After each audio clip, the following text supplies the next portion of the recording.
Well, welcome back to Steve Rob Reviews. It's the middle of February. Last night was just screaming cold, colder than a nun's cricket bat. And I'm telling you what, this baby back here, my 2002 Chevy Silverado, well, she didn't quite crank over as good as it should.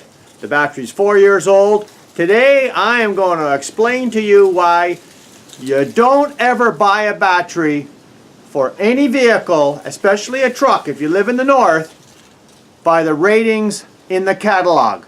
Completely throw that catalog right out the window, and I'm going to tell you why in a minute. Let's go over here, let's test this battery, and I'll explain how this all works. Okay, the first thing we're going to do is we're going to look at this battery, and right off the bat, the green dot on your right hand side there, so that's November 2014. I'm not too sure if you can make this out or not.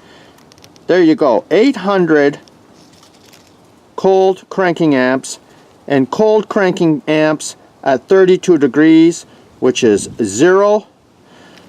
1000 cranking amps. The battery for this vehicle, if you look in any catalog for a replacement battery, would be roughly 600 cold cranking amps, and lucky if you'll see 700. Why you should disregard all that? Let's get to it right now. Okay, I hope you can see that. 12.8.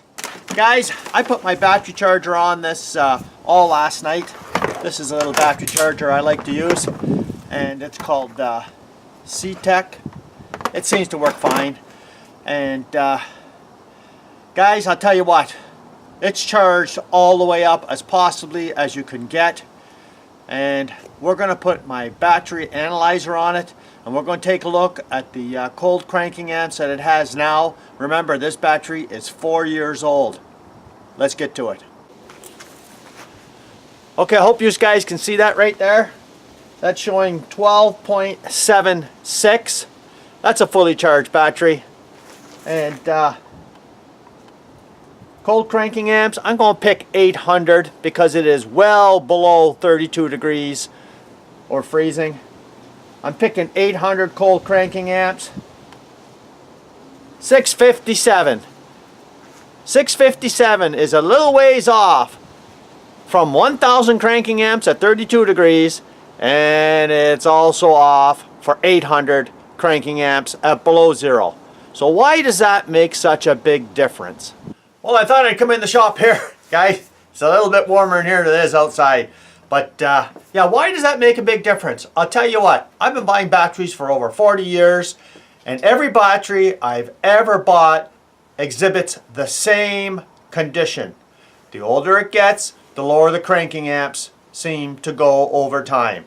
So, when you go looking around for a battery, especially if you live in a northern climate, I would not recommend buying any battery that they suggest by what the manufacturer puts in as the standard battery.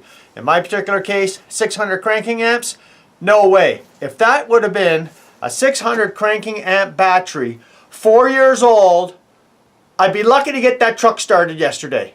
Because you know what? It just won't cut it when it gets down to about 350, 400 cranking amps. When it's that cold, no way, Jose. So if you're looking for getting a battery for your vehicle and you live in a northern climate and it's cold, I suggest you get 1000 cranking amp battery. That way there, after about 4, 5, or 6 years tops, you're going to get a battery that will still turn your motor over in the winter. So thanks for joining me here today. I hope you like the hat. You guys come back again if you haven't seen this channel before. Well, you're welcome to subscribe and get yourself the biggest battery you can. Cheers.